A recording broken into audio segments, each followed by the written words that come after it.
بيخلفش معاد، في كل عام ويانا معاد، وعمره ما بيخلفش معاد.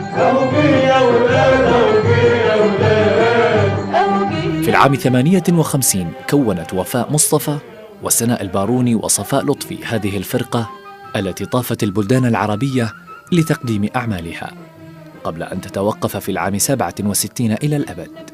أدت فرقة الثلاث المرح أكثر من 6 أغاني ترحيبية بشهر رمضان، فضلاً عن عشرات الأغاني الاحتفالية في المناسبات الدينية والوطنية. ربحت رمضان لولي ومرجان ب33 حباية.